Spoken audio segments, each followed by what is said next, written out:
Mitochondria are the powerhouse of the cell, by JM Wyler. Narrated by Joy Hayward. "She won't come out at all," said Jobs. "Shut off all inputs that weren't hardwired. Won't read transmissions, won't send orders. You believe this shit? Fucking silicon and she still acts like a bitch." Cavo nodded as he unpacked his debugging kit. Words like bitch didn't apply to a think box. It was a human term, incompatible with an AI's specialized mode of thought. No use telling Jobs that. The man was just blowing steam. He was eating losses in the thousands this week, and worse, pissing off clients, losing 10 times that. When did she stop going on net? 3 days ago. Fired her up and she wouldn't connect. And you only called today? I was on vecstock, thought it would blow over. As a picker in the drug trade, Jobs placed bulk orders of commercial products and broke them down into something real mixers could play with. But his bitch of a computer wasn't his real problem. She was the answer to one. The problem that had put pickers in a headlock since the regulators went synthetic. How did you source and route the materials used to manufacture a highly regulated substance, do it using commercially available stock, and most importantly, do it without being tracked? With his rig offline, Jobs had no way to source his raw components. He couldn't just go on net and order 20,000 tabs of cordaprofen and 5,000 bottles of paint thinner. They watched for that kind of thing. Tech-savvy pickers found the answer in custom builds of standard logistics and planning AIs used by corporations and Militech the world over to drop hell or product where it needed to be. Jobs' particular solution was a 10-petabyte rig he called Lisa. A high-end AI tricked out with a client-side interface designed to look and sound like a 21-year-old Verto star in skin-tight latex. Whether he chose her avatar as a cover for his actual operations, or because he ran her for his own entertainment on the side, Cavo didn't know. Maybe both. Cavo flipped his attention to his stents wireless and checked the security briefs from 3 days ago. No major incidents. Some minor updates to the threat lists, a few protocol patches. Domain ISAC was posting the standard PSAs on neural spoofing. Even the White Hats were bored. Nothing special about the day. The whole month's been light. "I'm telling you, Huge, she's crazy. How long do you think this'll take?" Cavo shrugged. "Can't say till I hear her reasons." Lisa's rig was curled up by the wall in a tangle of wires under a workstation dusted with SCOA powders and crushed cigarettes. On top of them, Cavo had tossed several coils of fiber line and the circuits of his debugging kit. 3 output monitors normally flickering with price feeds and shipping schedules, now idled with the slow, sinuous motions of Lisa's dancing avatar. Jobs liked to buy his tech top shelf, and his AI rig was no exception. Lisa was as good a box as if could get without raising the metaphorical eyebrows of the regulators. S-class Siren processors, fuzzy logic memory and adversarial decision circuits, self-training intelligence with deep reflexive analysis. You think that I think that you think. Cavo unscrewed the access panels to the ThinkBox's internals and slid open its frame. Her hardware looked decent, but a little dusty. No error lights or tripped circuits? Nothing unplugged? Flick light in one hand, he groped for the right ports within the computer's chassis. Jobs stood by the desk, watching with the folded arm enthusiasm of an amateur techie. "Why'd you decide to get wired anyway? For the games, right? Neurodueling, that kind of shit?" "Something like that," said Cavo. "You gotta clean up your wires, man." "That's your job, Huge. I just run the thing." Jobs bobbed his head and slapped a cigarette from a pack. "You seem fast lately. I hear she jumped the Septiplex." "Pacific Crescent," said Cavo. "Haven't seen her. By the way, Huge, your shares haven't gone through yet." "Yeah? Shit broker's been down all day. They'll clear." Jobs slapped his palm on the workstation. "What are you doing down there anyway? Interface hooks are all up top." "If she's blocking the networks, she can shut down the interface too. Got a link to the active processor." "She thinks the network's no good, right? Why doesn't she just filter out the slag and keep working?" Cavo grunted something non-committal. A no-tech's idea of technology was always a good 20 years behind standard. They imagined network data coming in long, neat lines, like words in a sentence or night-nicks at a club's doors. A little jumbled, but reducible in principle to an underlying sequence. Nothing like. The real network feed was an interleaved flood rushing in at terabits a second. Real-time sensory streams, self-extracting programs, automated contracts, status updates, and a cacophony of resource auctions, all reactive. The network changed in response to your neurals as fast as you could read it. What you thought about changed what the other nodes sent to you, and they spat out their data in raw, unfiltered flows, left to the interpretation of the downstream user. Machines didn't merely read the work. They learned how to make sense of it. A human brain couldn't even comprehend it without a parsing program or a trained neural interface. The roots of his own implant had been installed when he was 10, well below the recommended age. The docs had wired him to control fits of epilepsy so severe he often broke his bones during the episodes. Neural regrowth therapy had looked a bit pricey, so instead they shoved a cybernetic stent into his brain that administered targeted electric shocks whenever a seizure was imminent. The shock treatments were microscopic and automated, so that Cavo hardly noticed them anymore. Though now and then a bad episode drowned his vision in a violent speckling of white lights. You can filter, sure, but your results are sketch. When you're out prowling for thymazine, can you filter out the scugs on the street with viblades? A filter's like hiding in your unit with the doors bolted. It's hard to find what you need. Of course, the truth was more complicated. Some binheads had proved an extension of Turing that showed the only way to verify the safety of a cybernetic system was by using an even more complicated system whose own safety was impossible to verify. Matryoshka doll security. It didn't matter if the system was a network, an AI, or a human brain. You never knew what weird congruence of inputs, of sights, or sounds, or smells, or all the senses together might hit your neurons in just the wrong way to send it crashing. It was the reason a healthy child could live 6 years of his life without any sign of a problem, then one night, see a flashing siren and fall twitching to the ground. A 1 in a billion combination. Cavo crawled out from under the desk and dropped into the workstation chair. He plugged in the last few sockets, flipped a small switch in his implant, and immediately felt an invisible needling at the side of his head. Not a physical sensation, but an awareness of something there. Pressing at that sensation with his thoughts would trigger his stent to open the channel between the two brains. "I'm going," he said. "Don't touch any wires." He pushed at the portal and felt the neural wash. Someone punched the dimmer on reality and pushed it back a good 500 yards.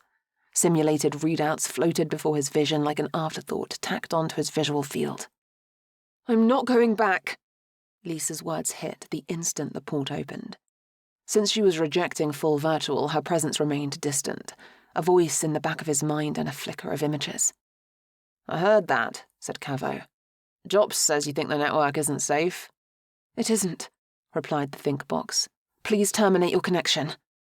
"Easy," said Cavo. "We're just talking for now." "Talking isn't safe either." "It's safe," said Cavo. "I've scanned every relevant stream and we're on a private hardline. If things got any safer, I'd be out of a job." "You're still connected to the network," said Lisa. "That a problem?" He was, but there was no way for her to know that. He'd sandboxed the wider network to a separate channel with zero bleed on their conversation. It buzzed harmlessly on the limited band of his implant's wireless, down-tuned to a quiet drone. "It's a problem for both of us," said Lisa. "What do you mean by that?" asked Cavo. Hybrid viruses targeting both machine and organic neurals were nearly impossible to manufacture.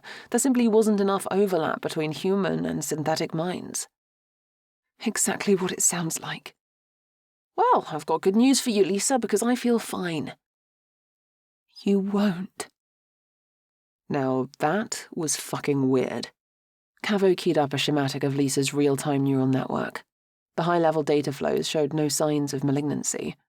Logic subnetworks interfaced with memory meshes and consequence prediction in a textbook pattern of synthetic inference.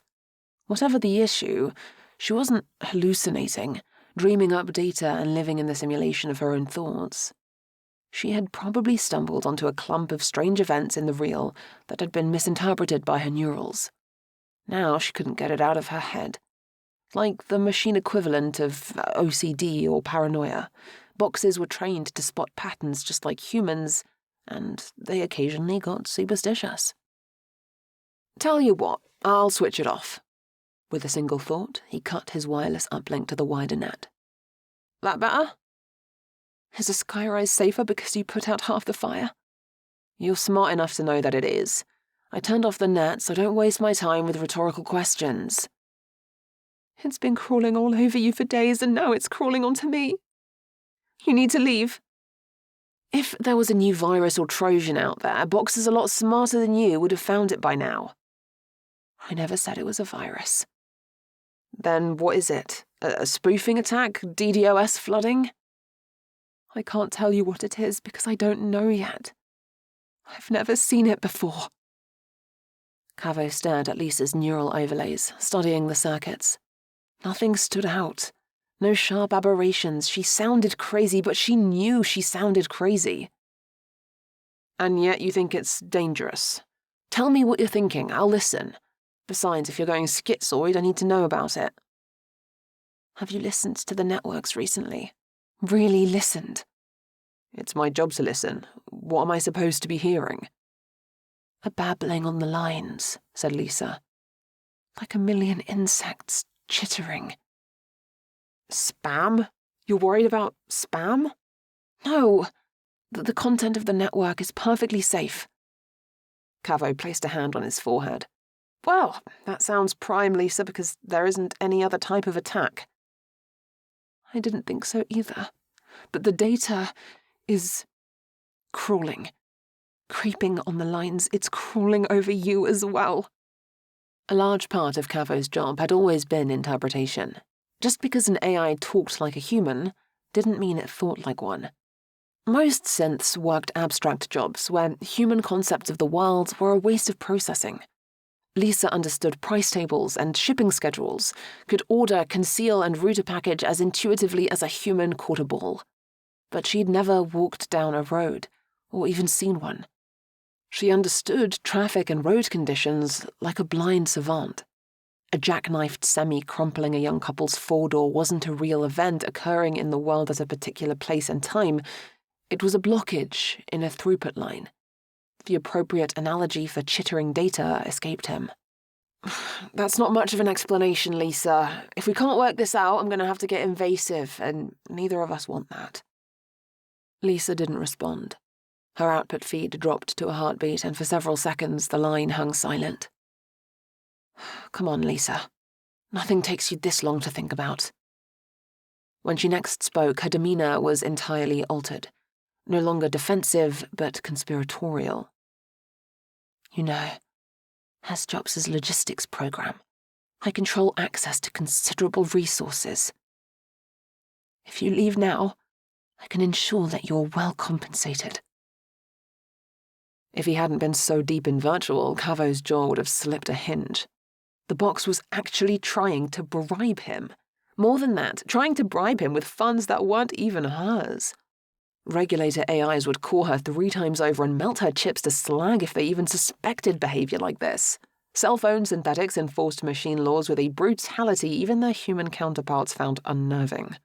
Violations of contract functionality put the organics on edge, and not even the autonomous superclusters wanted that kind of heat.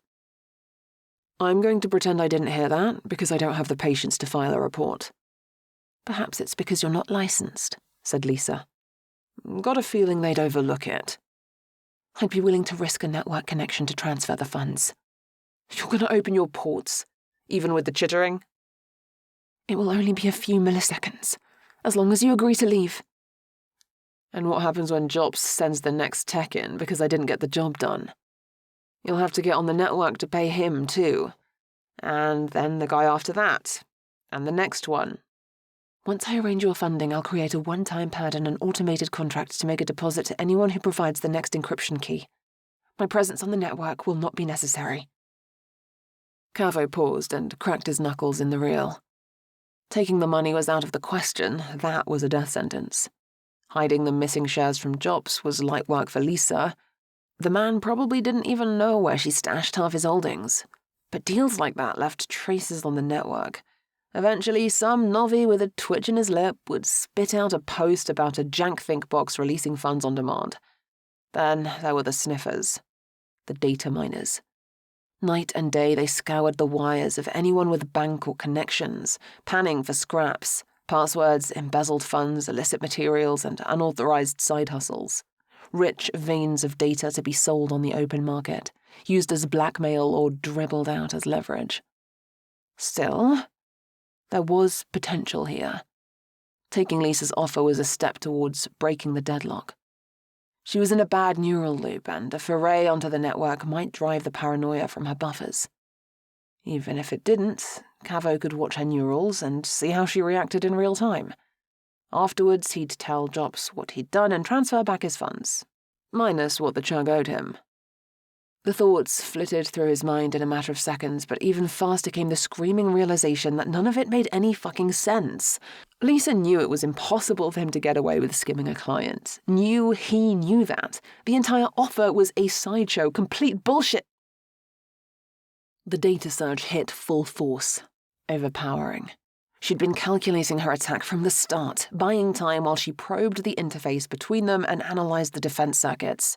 Now, she tore them all down. His stent fired a random array of madness directly to his dendritic pathways, causing his body to convulse on the chair. Muscles seized in pain, flexed beyond their limits by neurons firing in overdrive. The real attack, however, wasn't the agony in his muscles. It was the jumble of confusion, exhilaration, and fear coursing through his cortex. All his sensations replaced with a fever dream that threatened to wipe away reality. Like all stent-heads, he'd spent his teen years neural dueling at gaming clubs, learning to spike his outputs to overflood the mind of an opponent. His attacks had lacked sophistication and were average at best, but his defenses had been uncrackable. A lot of draws, but no breaks. And once in his tech career, he'd tanked a full hit from an AI. A fence had lost his authentication keys and had hired him to crack a hole in the box's ice. That AI had spunked him from the very snap-in. Well, that had been an amateur rig, a decade out of date, and Cavo had gone in knowing he'd take counterfire. Lisa's attack was an exponential increase in ferocity, an overclock assault designed to burn out his brain. Most techs would have died on the spot. A few cogs turned in Cavo's favor. First, he'd sensed the ruse at the last instant and had flexed his mind for a beating. Secondly, most other techs didn't have Cavo's deep neural modulators. The kind of mesh in the brain deep that you don't risk unless you're going full bionic, or unless you had a medical condition that required it. A medical condition like the epileptic fits that had nearly zeroed Cavo as a child. That was his final advantage, the fact he'd survived it all before. Synaptic storms had racked his brain 100 times over before he'd reached the age of 10, and neuroplasticity had shaped his cells to cope.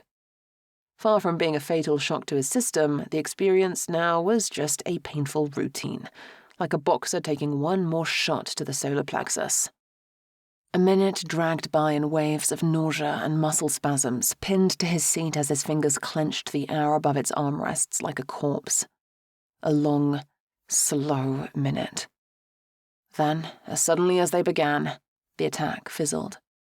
Feedback loops within the brain pushed neurotransmitters back on course, while modulators in his stent compensated for the novel inputs Lisa had fed him. The danger subsided with the pain, but Cavo wasn't having it. He tore the jack from his temporal lobe and ate a dose of null feedback that nearly made him vomit. He doubled over, gasping for air between dry heaves. "That bitch!" he hissed. Jobs clapped his knee and laughed. "Fucking told ya!" The pigger sat in the recliner across the room, burning a scoa-laced stub and watching a pair of martial arts trogs beat each other senseless on the flat screen. "She's worse than I thought," said Cavo. He laid back in the chair, rebuilding his breath. It had been a close one. "System's clean, but she's cracked. I'm gonna have to retrain her." "Yeah, and how long will that take?" At least a day, and she's not going to remember much. Not remember? What about my contacts? Routing accounts? It doesn't look good. I'll save what I can, but I don't want to risk a reversion. Don't you keep backups? Not a lot. That shit's bad for security, man. She keeps the important stuff cryptid. Cavo nodded. I'll save what I can. Get her to spill anything you need before the retrain. Fuck, man. Ugh. Just fuck. Cavo switched his stents wireless back on and his eye twitched. 12 pings in the last 10 minutes. Something had Vogel up a wall. He raised his hands towards Jops. Got a call. He focused the inbound contact in his mind and opened the channel. What do you want, Vogel? I'm here. Oh, you're awake now. Where the hell have you been? Where do you think? I'm working. Yeah, well, stash it. I got another job for you. Are we line sack? Always. Good. Scarvers need help with a box. Scarvers? Cavo nearly shouted in the reel. You gotta be kidding me. That gonna be a problem? It definitely was. Just surprised is all. Don't they have anything in-house? Rumour is their regulars in a coma half slagged. Must have bitten something hard. Think I've heard of her. Rika, right? Was it related to that box? Not a clue. Whatever it was, they aren't telling me, and I don't want to know. Cavo glanced at the mass of wires between Lisa's box and the output monitors. I'm not really done here. I said stash it. Scarvers aren't easy to turn down, and they already paid in physical. Physical? Why the hell? Broker's down. An imp dropped the credits in a safe box 5 minutes ago. I'll need a solid hour. Fine. Be at the dredge in an hour. They'll send someone. I'm not going to disappear, am I, Vogel? Ease it, Cavo. Scarvers are crazy, but they aren't stupid. Everybody needs techs. They won't get any if they start icing them. Besides, I told them you're my best. Aw, huge. I never knew. I only said that's what I told them. 1 hour. The dredge. Get on it. I'm moving. Cavo clicked out the comm to the sound of Jops shouting. Yo, Cavo! Cavo! Oh, there you are. Back now, eh? Cavo nodded and started popping wires between Lisa's hardware and the debugging circuits. Something's come up, he said. I gotta go. Go? Go where? What about my box? Like I said, she's clean. There's nothing wrong with her internals. No Trojans, good boot record, but her neurals are in a bad loop. Paranoid, like OCD for machines. I can reset her tomorrow, but most of her memories will get wiped. Find whatever backups you can. Fuck the backups, I want my box back. Not tonight. I need to download a fresh neural model anyway. I'll come back tomorrow with a retraining kit. The fuck you will? You'll come back tonight? Yeah? How about I come back when you pay me? The fucking traders are down, man. What do you want me to do? Cavo sighed. Look, I know you're good for it. Vogel knows you're good for it. But I can't help you. I got another job. So fucking slip it. It's not that kind of job. Cavo stashed the rest of his kit into his sling pack and turned to the door. Keep her off the network and boot up another think box if you need one. I'll be back tomorrow. Hey, don't even fucking bother. Useless binhead. That's just the way Jobs was. When he got heated up, he'd spend half the night cussing you out along with anyone he got in the crossfire. Toss you out and write you off for good. Next day, he'd call you over, clap you on the back, shove a drink in your hand, and never say a word about it. Jobs wasn't really a bad guy. As far as Cavo knew, he'd never even iced anyone. I'll be back tomorrow, Jobs. Cavo was out, striding down the halls of tenement complex 351. He hooked a sharp right and popped the emergency exit to the stairwell of the 32nd floor, another skyrise in the endless sprawl of the great northwestern septiplex. Beyond the maze of buildings, the last streaks of red and purple were fading from the sky, replaced by the night's deep blue, and a sea of checkered window panes stretching to the horizon. The shouts of hawkers, hollow-eyed promotions, and the steady drone of traffic flowed up the alley from the streets below, punctuated by the hard clang of Cavo's boots on the stairs as he double-timed the 32 stories to the ground.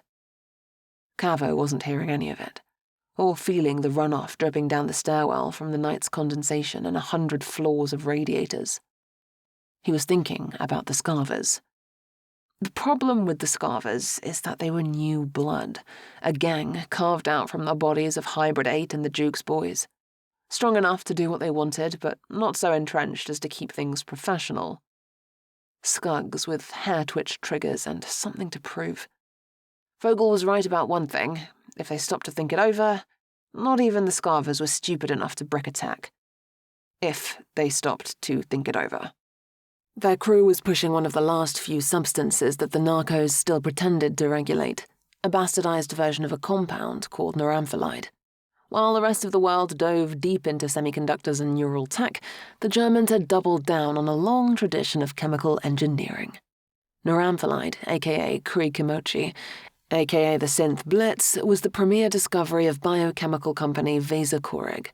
Popularized in the East by a wave of resurgent Yakuza operating under the weapons firewall of the Nihon megapolis, it spread west with the adoption of the kill-on-sight gun protocols that made firearms a hot carry. One pin dose thumped through your blood like industrial hate on a doom loop, left your muscles screaming to bash some fucker's skull in and amped you up with enough adrenaline to do it too, if you didn't crack your fists to pieces first. Use it long enough and it snapped half the tendons in your body, turned your brains to mush by 40. But who expects to live to 40? A 15-minute hoof down the neon strip and 2 side streets brought him back to his complex, a rundown half-tower where the decent part of the sub-city shouldered up against the slums. The elevator rattled like a boxcar all the way to the 50th floor, then spat him out on a water-stained hallway lined by walls of peeling taupe paint. Last unit on the left branch, number 511. As the door slid open, his stent automatically read the security feed from the last 2 hours. No intrusions or incidents. His home net wasn't picking up any data from the street cams below, but outages were as common as the rain. Electrical failures, gangs, and petty thieves took him out at least once a month, and there was no time to check up on them now. Instead, he walked to a tech rack on the side of the room and pushed aside a row of heavy PSUs. He hesitated, then neuro-triggered the unlock sequence of a steel safe embedded in the wall. The safe's lead-lined interior was further padded with acoustic dampeners to foil sonic imaging. A pretty piece of tech Jobs had given him for work on a corrupted shares drive. Most of the clutter inside was standard stash, stock encryption keys, single-drive wallets, and even a stack of old-style physical 50s. Then there were the stray goods he'd picked up in his trade. High-end processor chips, ID overrides, untrained neural boards, position spoofers, and several bottles of overdrive. Behind them all lay a Vintex auto pistol and a half-dozen magazines. He took out the pistol, slapped in a magazine, and clipped it to his shoulder strap. Possession of a Class B weapon gave authorities kill-on-sight permission if you were even suspected of a crime. The gun wouldn't do him any good if the Scarvers decided to ice him, but it showed he wasn't going to run his mouth if he scanned anything illegal on their systems.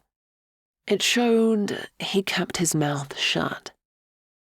He slung a full retraining kit over his right shoulder. He didn't want a repeat of the fiasco with Jobs, then started picking out drives filled with template machine brains. There was no telling what type of think box the Scarvers had, so he grabbed at least a dozen models, then turned to the door. He did a quick reset of his security system and, on a whim, dipped into the network for one last scan of the local street feeds. Still nothing but static. The noise popped into his mind as a trillion flashing pixels, and for one brief instant, he thought he discerned the outline of a pattern in the chaos. A meaning on the edge of articulation that he couldn't yet put words to. His head reeled and he staggered forward, tottering on his feet. Pinpricks of light winked in and out of his vision like 100 tiny stars, and he propped his arm against the wall to steady his legs. Cavo backed off the net, squeezed his eyes shut, then blinked away the specks of light. Lisa's attack must have done more damage than he realized. He'd need to book a checkup with Casey before the week was out, adding one more item to a growing crate of complications he had no room for. He shook his brain free of the psychoactive soot and headed for the street. The dredge lay 2 miles to the southeast, a club in the basement levels of a squat building near the bootleg market district. Last Cavo heard, it paid its dues to Hybrid 8, which meant the Scarvers had made ground if they were using it for pickups. Basement level 1 was strictly bar and sports feeds, gambling and pool hall level 2, then dancing and live entertainment under that. Rumors said it went at least 2 levels deeper, but for what clients or business, Cavo didn't know. He scanned the crowd of loafers smoking or talking by the entrance, but didn't see anyone who looked affiliated. That alone was strange. Pickups usually showed early, and there should have been a few soldiers on idle to watch the claim. Bar must have been around for a century. The tables were real old style, polished walnut with flat screen interfaces nano-painted right onto the middle of them. Cavo took a table in back with an eye line to the door, then ordered a shot of tequila from a waitress in a half-top calling herself Tracy. The place took network orders, but they knew customers bought more when prompted by 20-something women in the flash. The tequila was only a small hit to smooth over his nerves. He waved Tracy off from a second order, and the waitress slid away and perched on a stool by the bar like a crow. Cavo didn't believe in psycho-cybernetic perception. Extra-sensory prog-wave bullshit. The feeling of being watched didn't come from a flux of psychic ether. It happened because you'd missed something, data in your visual field that you hadn't fully processed. A phantom figure in the reflection of a glass. A pair of eyes on your periphery, locked in your direction like a needle on a magnet. Bullshit or not, Cavo knew what he was looking for before he even raised his head. The gaze of something cold-blooded. The brute sat in an empty corner of the room, filling a booth seat by the wall and smirking like an ogre in kabuki. His massive chrome arms crowded out the little table in front of him, resting his paws on the polished, pockmarked wood, the stein beside them reduced to a sipping cup. Even in the dim light, Cavo was amazed he hadn't scanned the brute sooner. Was the scug really looking at him, or just tripping a daze? Living out a coma dream in the mile-deep world of drugs and the virtual? Cavo met the brute's metal-rimmed eyes, and the trog's smile widened. The demon face tilted sideways by arc seconds and returned to level, never breaking the stare. He was fully out, only in the real. Walking away now would be leaving trouble on the table. Cutting alleys back to his apartment later tonight just to ditch sleep for a week, wondering if he'd been tailed. The man's chrome skin was untagged by affiliate markings, and he looked nothing like the punks from the street gangs. Was the brute some trog thinking Cavo'd make an easy mark, or had somebody put plans on him? Better to find out now than to live in the uncertainty. Vess had taught him that much. Cavo held the dead stare of the brute's holographic eyes as he stood up and made a beeline for his table. He slid out a chair and sat at the edge of the table, hand in his jacket by his Vintex pistol, a detail he took pains not to hide. No need to say anything. If the skunk had something to say, he'd say it. The brute took his time, but it didn't feel like any sort of power play. He grinned like he was in on some big cosmic joke and wanted to watch the scene play out from start to finish. Cavo's nerves were splitting at the seams, but showing any sort of spine slip only made the other guy want to push things further. Showing some sweat didn't mean you were caught, but if you didn't trade lead afterwards, you'd get walked on by every goon with a gun. The brute grinned and bent forward. "You hear it yet?" he asked. Cavo leaned away from the metallic face. "I don't know what you're talking about," he said. "And I don't like being blinked." The brute shrugged and leaned back against the wall. "Can't help it, huge. I pinged you from half a mile away. You're popping off like New Year's." That was a lie, thought Cavo. He had so many spoofers and reroutes up he couldn't spot himself. It would take anything under D-class half a day to do it, and the trog in front of him didn't look military. Didn't look like he was anything. "Did someone send you?" "Not me, huge. I'm just here to watch the show. Wanted to know if you could hear it yet." "How about you skip the cryptic shit and tell me what I'm supposed to be hearing?"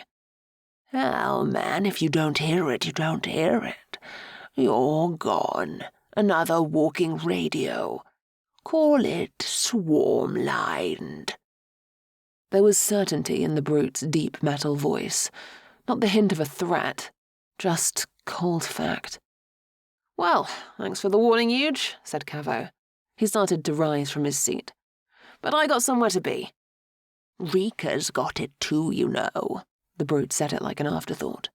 And that think box up at the Scarvers, lit up like a spotlight. Cavo froze and clenched the plastic grub of his Vintax. The brute was tracking him after all. He always kept his own communication line sack, and Vogel would never let a job slip. Were the Scarvers really such amateurs? What happened to Rika? The brute flashed his open palms. Nothing that ain't happening everywhere. All over the city. People with implants going down in loops, humming the song. Funny, ISEC hasn't mentioned it. Nah, they wouldn't, would they? ISEC and SysOps are trying to keep it quiet, trying to smooth things out while they figure out what the hell they're looking at. Didn't know you were in their serve groups. You read the RFCs too? Shit, I don't need to read anything. I can fucking see it. Can hear it too. In you. In the auto vents outside and 2 gooms on Ovla Street. About a mile or so that way. The brute bent a thick thumb at the wall behind them. It's all over the place. The brute was talking nonsense, probably gonzo, but he didn't ping Cavo by chance. Did you set something loose, a virus you made? Nah, kid, not me. It's like I told you, I'm just here to watch. And it ain't a virus either. A virus is programmed.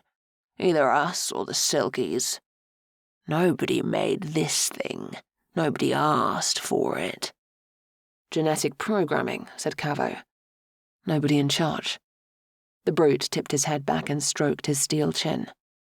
Closer, Huge, closer. But that ain't it. You're thinking on the wrong level. It's not about hardware or software. It's whatever's above all of that. There isn't anything above that. No? What happens when you get a song stuck in your head? Keeps coming back over and over. Did the song rewire your brain?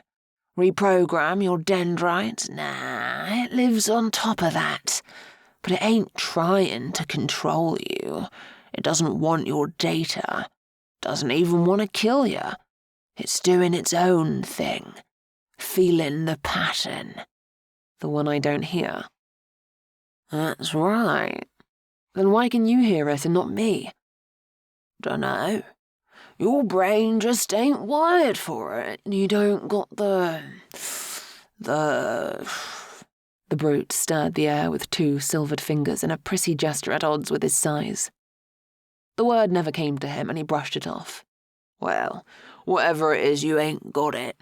Give you a day tops and then you're like the rest. Hell, you might even like it. Who knows what those swarm lines are thinking? You're in for some wild dreams. The brute lumbered to his feet, knocking back the table as he lifted his bulk from the booth. That'll be your ride, kid. He jabbed a thumb over his shoulder and chuckled as he stomped towards a rear exit. I'll be hearing ya. Cavo followed the gesture to an empty entryway near the front of the room. Nothing there. Behind him, the heavy exit door creaked shut and the brute was gone. As if on cue, 2 skugs appeared at the bar's entrance, the clawed skin tags of the Scarvers on their necks. By Cavo's watch, they were running almost an hour late. The duo was surprisingly low on tack. The taller man was a lanky chrome arms with a pair of black multi-wave goggles, nothing embedded. Chest bare, he wore an adjustable gun harness with loops for a column of boomsticks. A broad anima tattoo of a black and gold scorpion sprawled along his back, snapping its claws over his scapulars. The shorter, bulkier Trog had got his jaw replaced at some point by a cheap chrome prosthetic that didn't look like it had been elective. An undersized leather vest covered a polyester cross strap with dual firearm holsters. A scowl stretched across his face, eyes wide and red like he'd just woken up from a meltout, amped up and exhausted at the same time. His partner in the multi-waves didn't seem so shaken. His shaved head swiveled as he scanned the room, spotting Cavo almost instantly.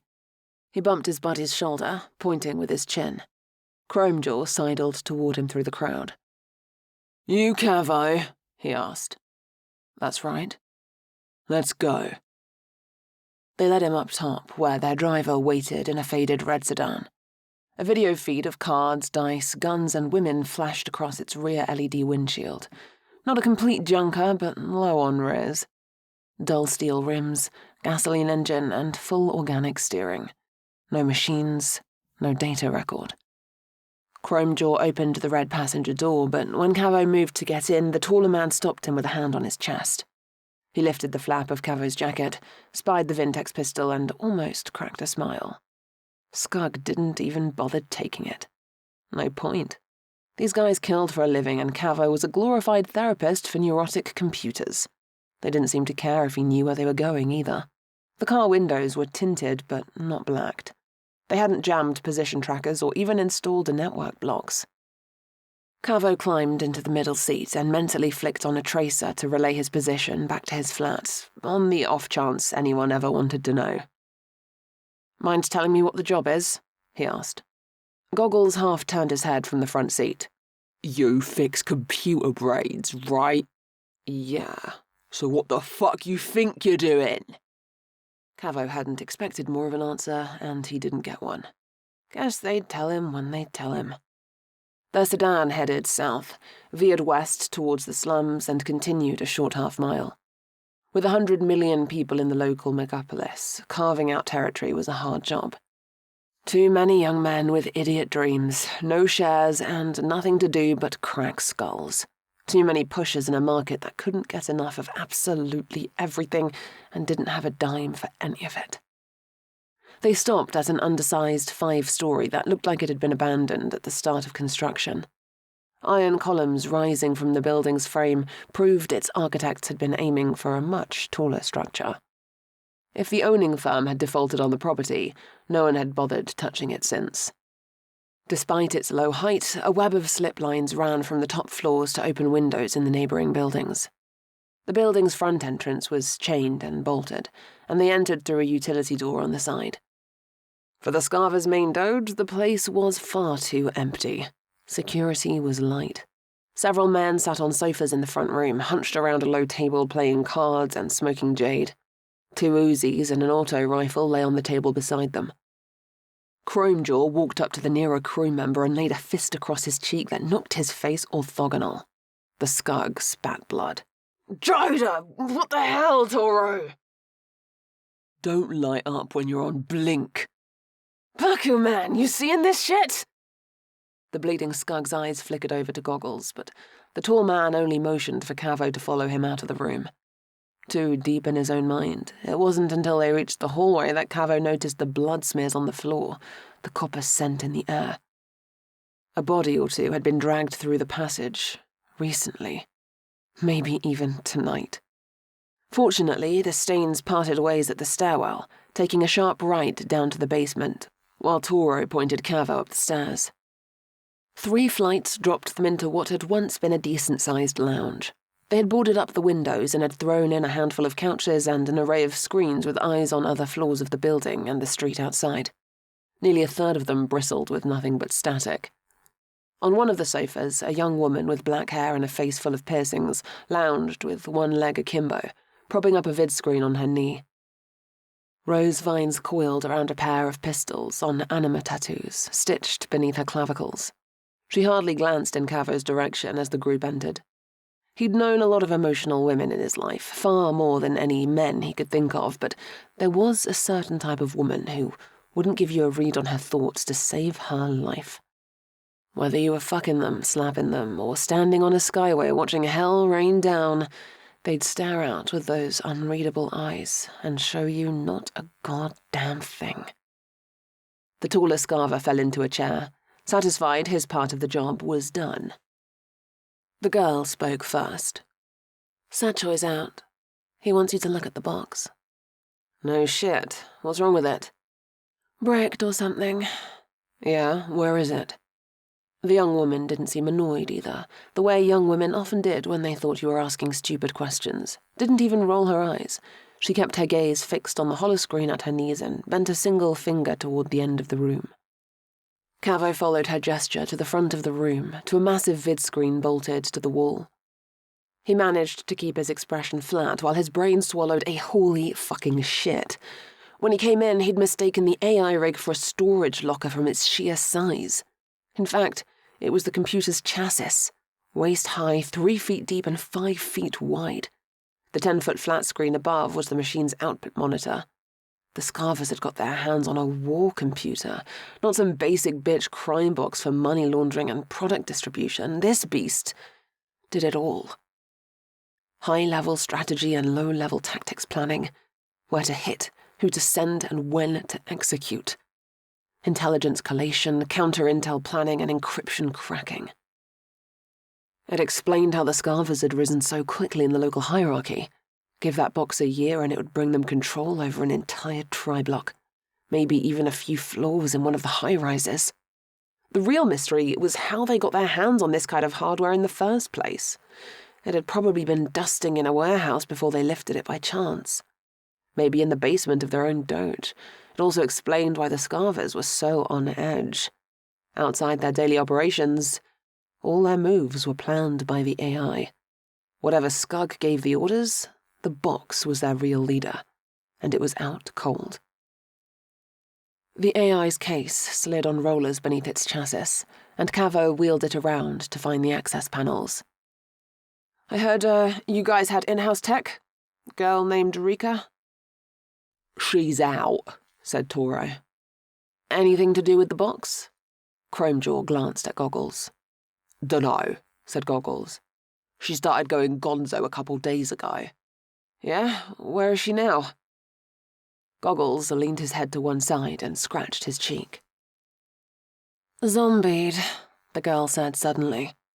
On a stretch. A voice bellowed from the hall. Shut your fucking mouth! It belonged to a man in a wife-beater and combat-fatigue trousers who had just entered from the opposite corridor. Somewhat older than the others, Cavo pinned him for 28, maybe even 30. Someone had done a patch job on his right shoulder, and a spot of blood seeped through the bandages over what must have been a bad puncture wound. Even so, he didn't look bothered.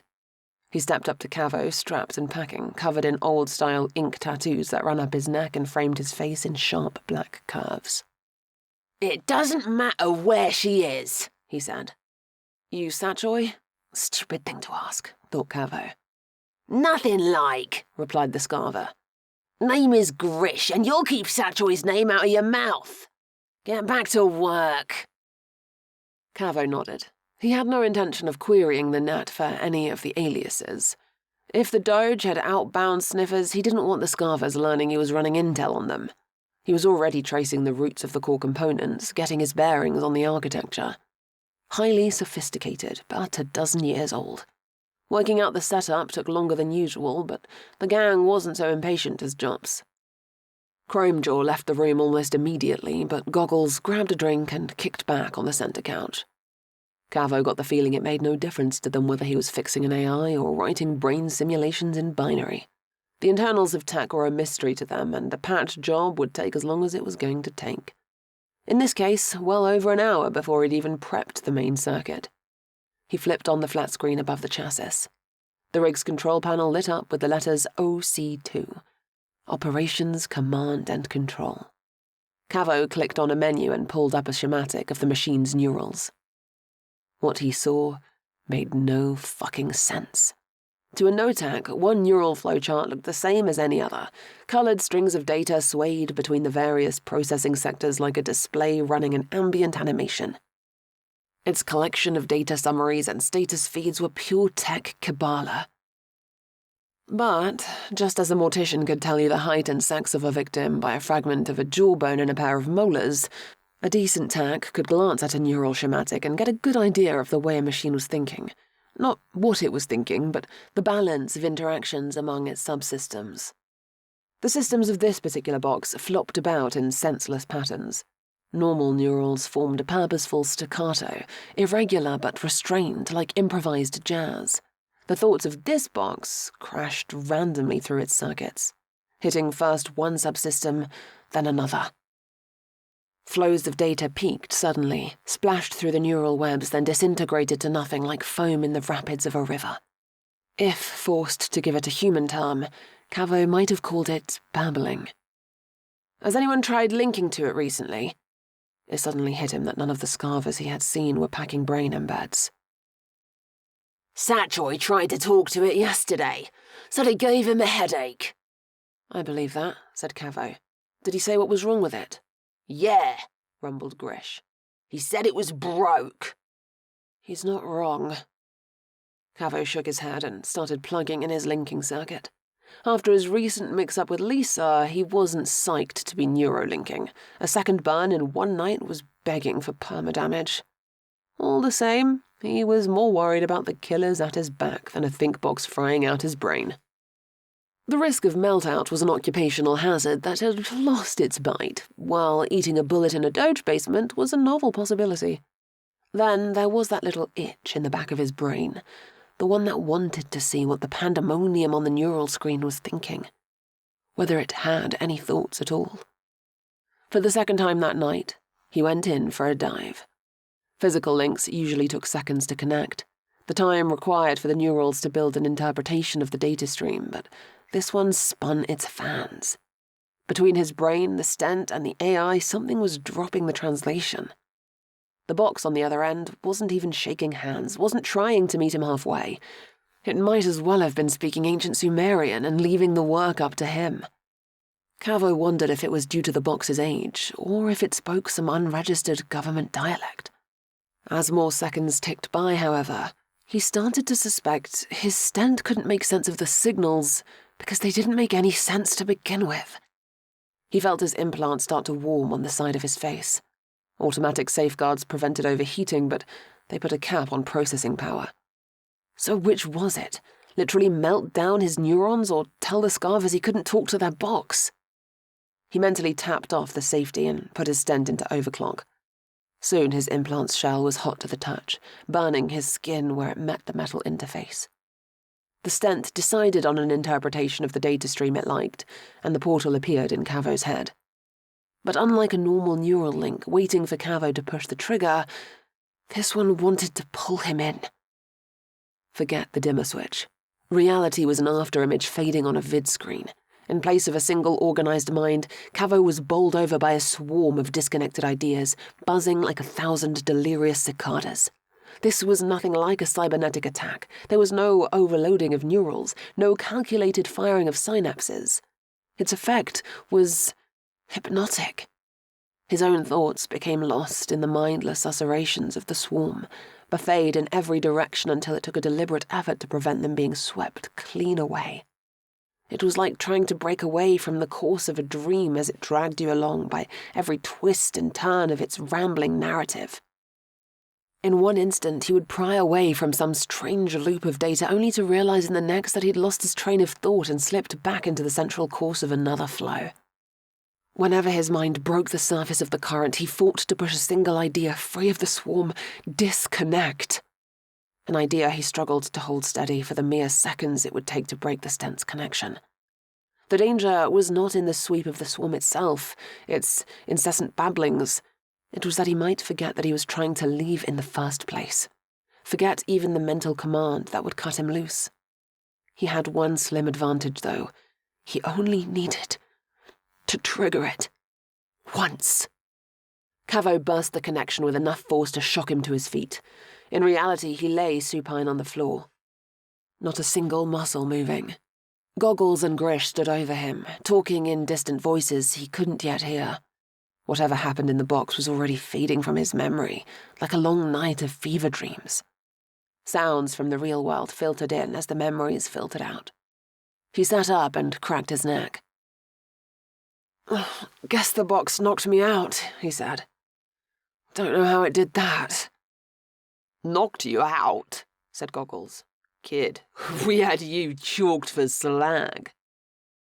"That bad? How long?" His stent's internal clock seemed busted. The reading didn't make any sense. "What time is it?" "Witching hour," said Grish. "You're one lucky motherfucker." 2 hours. He would have guessed 5 minutes at most. It was like he'd dropped a dose of slipstream. There was a good chance Goggles and Grish had been debating whether to dump him in a drainage ditch. He held his head to stop the room from spinning and slowly climbed to his feet. "Is this what happened to Rika?" Grish shrugged. "Can't tell ya. She wasn't on the box when she went zombie." "Box might not be the only thing infected. Did this happen to anyone else?" Grish huffed from his wide nostrils and his eyes narrowed, probably wondering how much information was safe for Cavo to know and how much made him a liability. It was clear their crew was in bad shape, and Cavo suspected more than a few of them had been slagged with the OC2. "Might have happened to a few others. Who cares? Your job's the box. Can you fix it or not?" "Not sure." Cavo held his head as if thinking things over. The simple answer was abso-fucking-lutely not. At least he wasn't about to try until he knew what he was dealing with. First Lisa, then the brute. Supposing they were right, then whatever had infected the rig, it wasn't just eating machines. It was eating human brains. Viruses had been designed to attack across a substrate before, but the programs themselves never crossed the barrier. Organics and machines had too little in common for the programs to make the transition between them. Besides, even if a virus managed to jump the boundary, it would still show up in the AI's code. But the OC2's neural model was still intact. Integrity scans showed no evidence of viral tampering. It was the machine's thoughts that were compromised, not its code. Cavo needed to choose his words carefully. He didn't give a shit about the Scarver's Millie tech box anymore. He needed to find out what had happened to Rika. Find out if there really was some monster bug out there, and if there was, he needed to slip the Scarvers and start running prophylactic on his own brain. But these trogs might not let him walk. Puzzle pieces started snapping into place in his head. The gang's capo was 404, and they'd been trading lead recently, maybe even tonight. There was a whole hornet's nest there for him to kick at. Your box got worked over pretty bad. Do you know anyone who might want to spike your system?" "You saying somebody did this?" asked Grish. No organization able to pull off something this big would bother with trogs like the Scarvers, but Cavo was certain they didn't know that. He suspected all their tech specialists were as swarmed as Rika. "I'm not saying anything," said Cavo. "Depends if you believe in accidents. I've never seen a rig this bad that wasn't targeted. I need to see Rika." "What good's that gonna do?" asked Grish. "Don't know," said Cavo. "Maybe nothing. I don't know if I can fix your box. Don't even know if your rig can be fixed. But some part of Rika's brain might know what happened. Might even know who did this." Grish wrenched his jaw and got up real close to Cavo's face. Trogs from the street were often better at spotting lies than civs with a lot more brains. They seemed to have a nose for it. Cavo had one advantage, though. The Scarvers still needed him. At least for the moment. "Fine. Cyball, Toro, take our boy here to Rika." Cavo reached for his pack, but Grish yanked his arm back. "Leave your shit here. Or are you planning to fix her, too?" "No," said Cavo. "Don't think I can." The Scarvers had stashed Rika away with a medic named Braggs who ran a small, off-grid clinic in the gang's district. It was the kind of business opened by ex-docs who'd gone under for selling hospital inventory, killing someone rich, or fucking too many patients. The ride over gave Cavo a chance to check up on recent events. News reports confirmed several shooting in the boroughs, overlapping the territories of the Scarvers and the Duke's boys. 5 confirmed bodies, and that's only counting the ones left on the concrete. If there really was a silicon-to-human cross-infection, Cavo needed to get himself cleared as soon as possible. A turf war gave him the best chance he had of slipping his escort. Braggs operated his business from a suite in a concrete residential, leased right on the ground floor to let the wounded in and the bodies out. The shabby waiting room smelled of rubbing alcohol and disinfectant. White ceramic floors stained brown at the grooves along the tiles. Patients huddled on stainless steel benches, faces as worn and yellow as the walls. A goon nursing a wad of bloodied rags in his fist bumped knees with a woman rocking her head between her elbows, trying to hold it in a bad slip. The frizzy-haired trop handling intake behind a blast-proof transaction window could have doubled as a patient. Cracked nails and hand spasms were a dad giveaway for a long-term junkie. Toro tapped the plexiglass window with his sidearm, angling his neck to flash the Scarver's tattoo at its base. No waiting room for them. The wired receptionist buzzed open the door to let them into the back rooms. Cavo snapped a shot of the pair of Scarvers as they went in and prepared for it to upload. Timing would be critical if he wanted to crawl out of this alive. Brax knew what the Scarvers wanted the moment he saw them. He left a patient with an ear sewn half on and led the group to a room at the end of the hall, to a room so cramped Toro was forced to wait in the hall. Rika lay bricked on an old model hospital bed with busted sidebars. "Are you a med too?" asked Brax. "I already told your boys there's nothing I can do for her." "Nothing like," said Cavo. "Not my boys either. I'm only doing a job. I need to know what happened to her." Brax shrugged. "I don't know much. She'd been going gonzo for over a week when she first came in. She said she was having trouble focusing, going into dazes, stuff like that.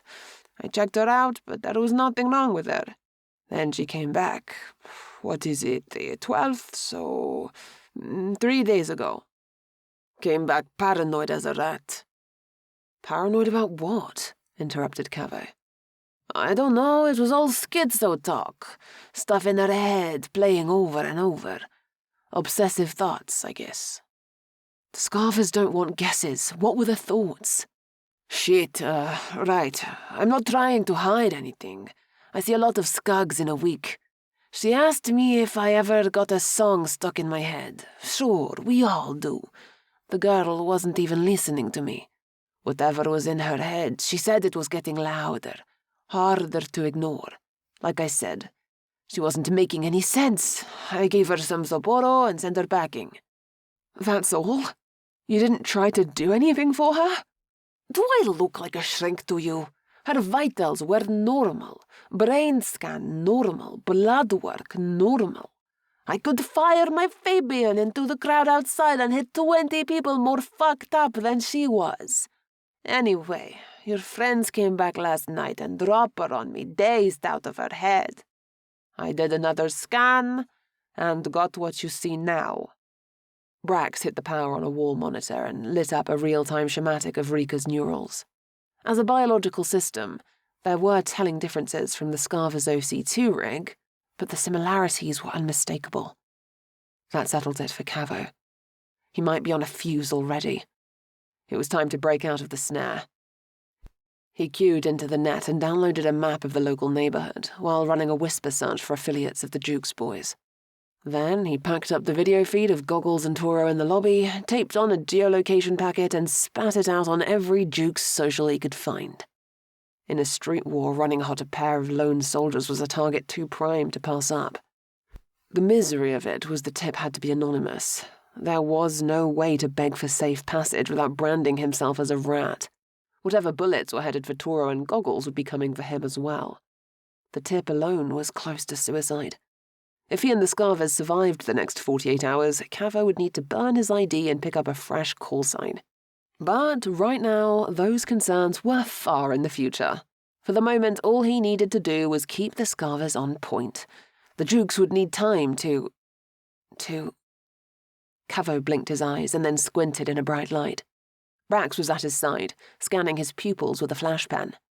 "You good there, boyo? You froze up there for a minute." "Prime," said Cavo. He turned away from Rika's brain scan and waved away the pen. "Don't worry about it. Do you think this was a cybernetic attack?" "You know, your boys asked that before. It's not like anything I've ever seen. There are 2 types of cybernetic attacks. The first are neurotrojans. It tries to trigger your brain to do something it wasn't meant to do. Seizures, abnormal heart rate, or plain fade-out. The second tries to overload your inputs, push the organic neurons past their limits to fry out pieces of your brain. So maybe you can't talk anymore, can't see colors, lose half your memory, or simply go brain dead. They could put you in a coma if they burned out your attention center. But that's not what Rika has. Everything's intact. All the neurons are firing fine. There's just not doing anything useful. How much longer do you think your friends need me to hold on to the girl? I'm not running a motel here." "Not long, I think," said Cavo. He walked back to Toro and keyed up the street cams, but there were no signs of the Jukes. Timing was everything now. If they came too late, Toro would cart him back to the Scarvers with an impossible task. Too early, and the Jukes would be in a position to light them up the moment they stepped out the building. Police monitors showed traffic violations popping off in the Jukes district, but he had to click off the net to keep from falling over. Toro and Goggles herding him back to the street like prison guards, the hairs of the back of his neck sharp as needles every step of the way. Like everyone else in the city, he'd been caught in the crossfire before, but this was the first time he'd be down its sights. He kept his face slack, eyes on the walk in front of him, resisting the urge to scan the streets or make a move for his sidearm. Actions that might tip off his escort or leave a record on the city cams and prove to whoever saw him that Cavo had known the hit was coming. Prepared as he was, Cavo was amazed at how quickly everything went to hell. A violet Pinto sped onto the street from the south, animated Jukes tags and signature bulldog cascading down its side like a title fight marquee. On its LED windows, an anime trop with tits half out threw her arms around a muscle-bound Jukes in dark shades. The cartoon gangster was lifting an AK and wasting crowds of twig-armed scugs with useless little pistols. Cavo had barely a second to take it all in. Then the passenger window with its cartoon violence rolled back into the Pinto's frame, replaced by real gun barrels taking aim at the actual Scarvers. Time smashed down on the brakes. White flames flash over the muzzles of automatic weapons, rattling at 150 decibels. Goggles' torso jerks sideways from double impact on his chest and shoulder. Cavo's vision starts to spin, pinprick stars floating over his visual field, and he drops to one knee. The street erupts into screams. Cavo isn't sure when Goggles pulled his sidearm. By the time the Pinto has popped 6 rounds, the bleeding Scarver has drawn the weapon and is losing fire like a madman. He snaps a boomstick from his harness and tosses it into the Pinto, lighting the interior with a loud bang. Toro's taken cover behind the Scarver's red sedan. He fires across its hood, but his focus isn't on the fight with the Pinto. His eye is scanning north. Prime instincts. A black SUV peels in from the opposite direction, and the smoking Pinto burns its tires and skids to a stop in the center of the road. Jukes boys fire out the windows as the SUV tries to back out of the jam. Head reeling, Cavo drew his Vintex and hustled up the sidewalk, parallel to the line of parked cars. His cover ended at a blue coupe, 15 yards short of the next corner. Rounds burst through the coupe's metal frame. A woman cowering in a pencil skirt took a hit to her side and slumped to the ground. A Fimo addict lay next to her, blood gurgling out a death rattle in his throat, and Cavo crouched against a wheel and returned fire. He glanced at the corner and prepared to make a break for it. Suddenly, he felt his shoulder was gripped by a vice. He turned to see Goggles' torso slick with blood. The Scarver's face twisted in a rabid grimace. "Get the fuck back to the car." Sweat streamed down the Scarver's forehead. His skin flushed red, nostrils flaring like he'd just shot a dose of something sinister. Must have spiked ahead of Krieg. Cavo started to raise his Vintex when 2 Jukes boys on foot rounded the corner of the block and began to fire. A bullet flew straight into Goggles' skull above his left temple. His brain, amped up on Nora, never got the message. The frothing Scarver charged at the shooter, gripped his face with a metal palm, and began bashing his head repeatedly into the concrete. Without thinking, Cavo unloaded 3 rounds into the second trog and ran past Goggles as the Scarver ripped an arm off the screaming Jukes. Dashing round the corner, Cavo called up a visual of the local map and ran a Pathfinder on his Stent's onboard CPU. Heading for his unit with a tail was out of the question. Jukes' territory was due west, and he wasn't going back to the Scarvers. The program traced 3 potential routes, and he jogged towards a tight series of alleys indicated on the display 2 blocks to the east. Motorcycles prowled in the distance, Jukes boys circling the perimeter, and Cavo needed to clear the sector before somebody gave him his mugshot. Bullets whizzed past his head as he sprinted over the cross street. The scugs from the SUV were still on his tail. He raced into the alley, his focus on the street map overlaid on his visual field. Cavo had to stay offline or risk getting brain swarmed, and with live tracking disabled, it took all his concentration to keep his bearings in the maze of alleyways. The lanes served as supply and utility access for the surrounding buildings. Running past a row of power transformers, Cavo began to hear the clap of footsteps not far behind. The Jukes had followed him in. He looked back at the last turn and fired 2 shots at the corner to check their speed. His Vintex was a crack model, double action with 17 rounds, but when he looked at the counter on top, he was surprised to read only 7 rounds remaining. Real horror hit him when the path he was taking ended in a brick wall. Had he lost track of the turns, or was the map he had downloaded to his stent out of date? He doubled back to the previous junction. Jukes were coming round the bend, and he fired until they backed away. The next turn he tried ended in a chain-link fence 20 feet tall. He could climb it, but not before the skugs caught up and tore him to pieces. Too late to try another route now. With 3 shots left, he crouched on the ground and took aim at the corner. Someone popped a smoke stick and the alley filled with thick grey mist. Now there was no way to see what he was firing at. Muzzles flashed and he heard the rattle of automatic gunfire followed by screams. But the bullets hadn't flown in his direction. Someone had engaged the Jukes from the other side. Another smoke stick popped, followed by another exchange of fire, then several short, small bursts that tapered into silence. Out of the dense smoke, a shining green eye flickered to life, followed by the sound of footsteps. A dark shape slowly emerged from the haze. The face a mash of flesh, wires, and electronic circuits. The figure wore a short brown poncho over its machine-enhanced torso, a long cyber-linked rifle held casually in its arms. Hybrid 8 was an enigmatic organization that exercised most of its control through affiliated intermediaries. Their full members were few in number and rarely seen by civilians. The cybernetic chimera stood and regarded Cavo with an unreadable expression.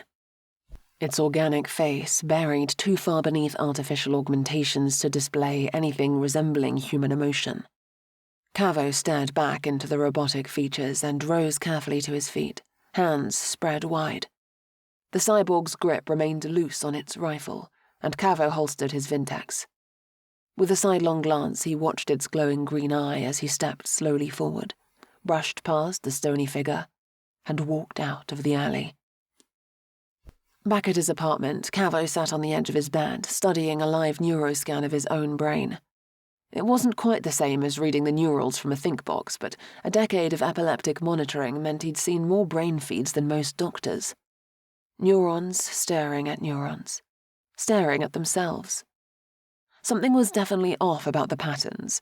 It wasn't something easy to pinpoint or put into words, but the aberrations were already there. Life first evolved from the mindless interactions of molecules, replicating structures barely distinguishable from non-living matter. And now, the mindless interactions between nodes of the network had developed parallel organisms, self-reinforcing and self-replicating signals which grew in complexity until they reached a critical mass. Singing songs that stuck in your head like gum on your boots, songs you couldn't scrape off because they'd evolved to stick to brains just like yours. Brainworms were an old idea. Corporations and intelligence agencies had tinkered with them to little practical effect. Memes and ad campaigns got in your head but rarely controlled your behavior. Now the mindless buzz of network feeds had engineered the ultimate specimens. Not everyone was affected. There was the brute, and Rika had held out for several days before slipping into a coma. Moreover, the signals didn't form a monolithic pattern. Like a film of bacteria, each element of the swarm was wholly distinct, tuned by the local buzz of the network. Which meant there was a chance some of those strains were less virulent than others. Maybe one brainworm could crowd out another. Cavo mentally triggered his communications circuit, and his head went dizzy. Audio band only.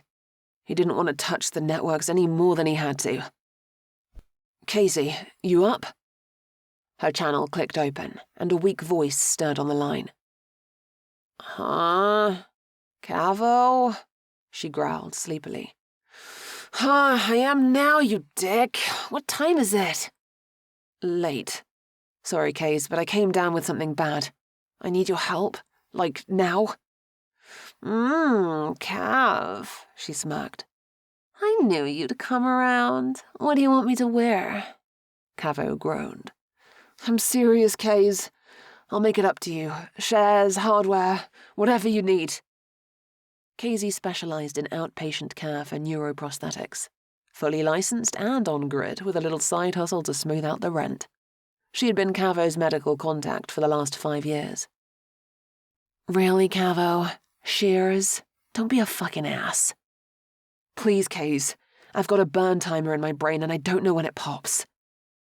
I ought to let it cook you. What do I gotta bring?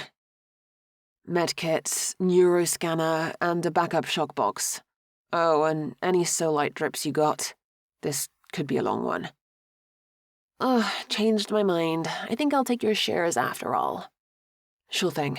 And Kaze, stay off the wire, the networks, VR streams, all of it. Cavo clicked off the channel to sideline any explanations. It would only slow things down. And besides, the more questions he answered, the more she'd write him off as cranked. Besides, he had too much to get done before she got there. He pulled a blank think box from its tech rack and got to work. Casey arrived within the hour, her dishevelled hair tied back in a 3-second ponytail. He buzzed her in and she met him with sleep-deprived eyes and a resentful glare. She really had been quick about it and Cavo was grateful. She looked like she'd rolled out of bed and thrown on some sleepwear. White tank top and black cotton sweatpants with a pink K-line brand stripe. Casey dropped her duffel bag on Cavo's desk and tossed her personal bag on the bed. He'd already prepared most of the connections, and she pulled up a chair and began to unpack. Cavo sat down and pointed to the monitor. This is a scan of my neurals. You see these subwaves? They're small, but they aren't normal. Casey leaned over his chair and peered into the screen. You know, I think you're right. I wouldn't have blinked him if you hadn't mentioned it. I didn't scan it either at first. Had to have it pointed out. Casey squinted at the lines. Okay, so you got a little brain shiver. Is this what you woke me up for? Your epilepsy's 10 times worse. I'm not finished, said Cavo. These feedback loops are going to keep growing. Don't ask me how. I don't understand the whys or whats, but pretty soon they'll get like this. He clicked on the recorded stream of Rika's neurals and set them side by side. This was a tech named Rika. She's a zombie now. Complete meltout. Casey shoved Cavo's chair to the side, propped her elbows against the desk. As she read the data, her face slowly scrunched into a wince. Shit, Cavo. What did you bite? He shrugged and nudged his chair back to the monitor. I don't think it'll happen all at once. Different brain regions, subnetworks will pick up the pattern before spreading. Rika was up for days before she went out. I fired up a think box while you were getting ready, same pattern. I think humans should be about the same. Think box? An AI? You're a fucking human being. Some of the time, anyway. And you're basing this off what happened to a machine? Cavo sat down at the station and plugged his stent into the computer while Casey taped his forehead and left arm with vital monitors. No time for any more testing, said Cavo. I need you to watch my neurals. Whenever you notice a part of my brain, I don't care how small, falling into a pattern like Rika's, I need you to zap it with the stent. Do a local reset and send a countersignal back into the net. Casey frowned as she unpacked her shock kit. I can do that, Cav, but I don't see the point. What do you do when a song gets stuck in your head?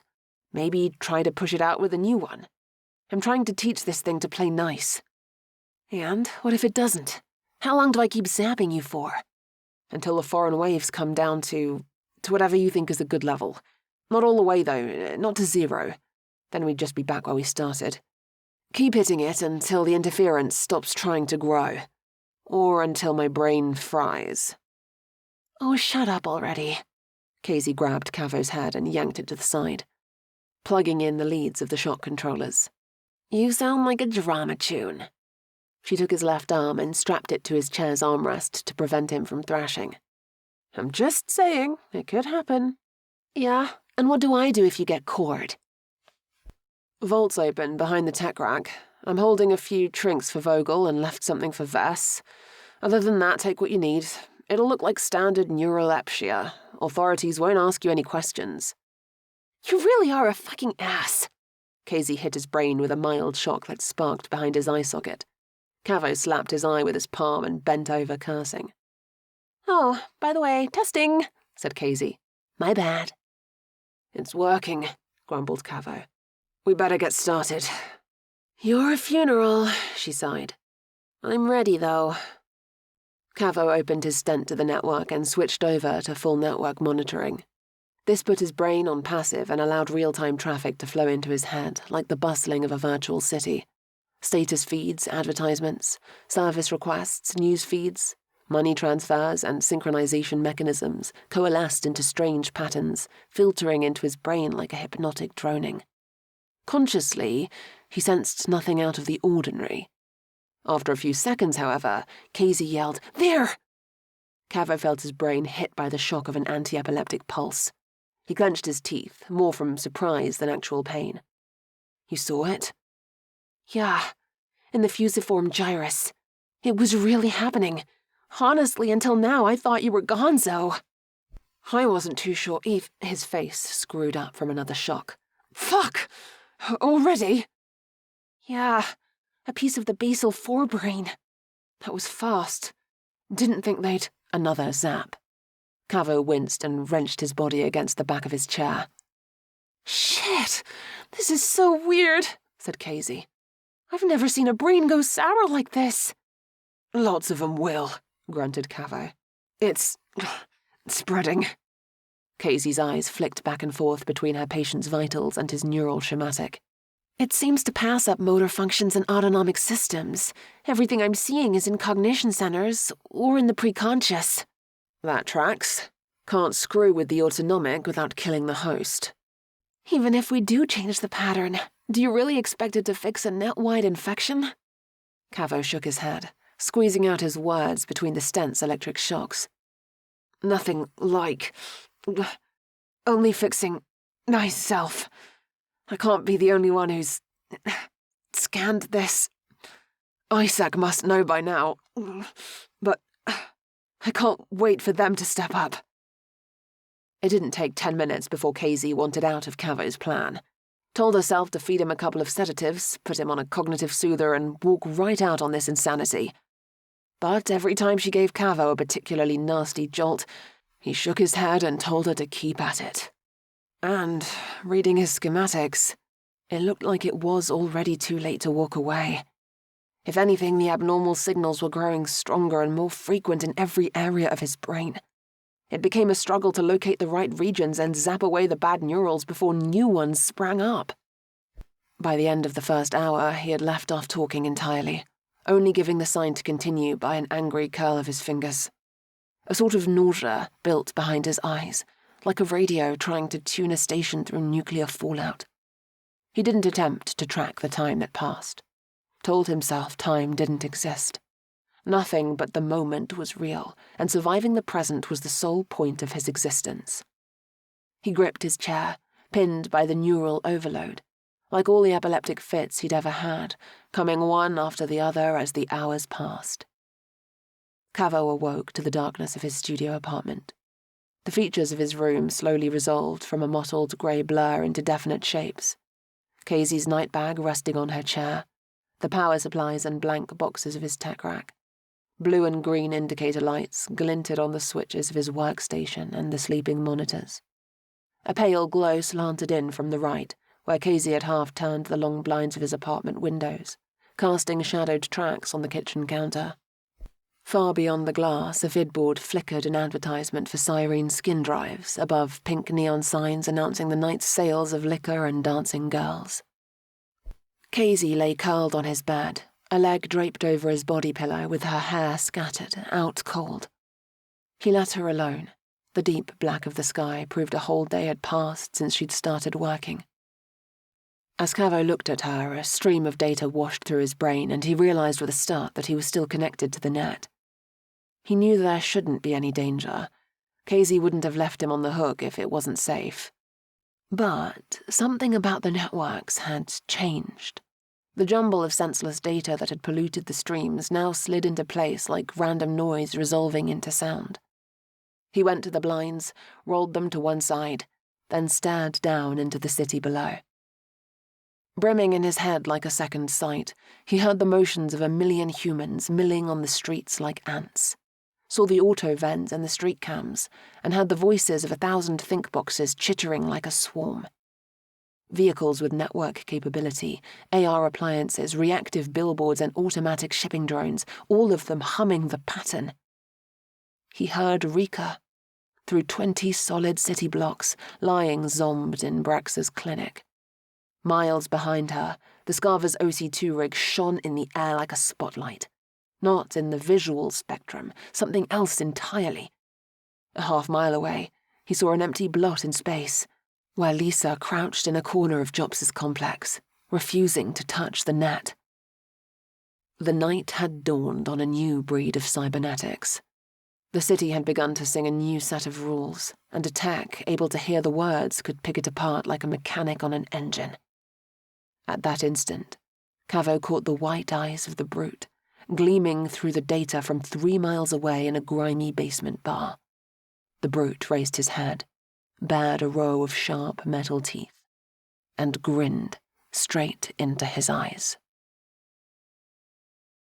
This has been Mitochondria are the Powerhouse of the Cell. Written by JM Wyler. Performed by Joy Hayward.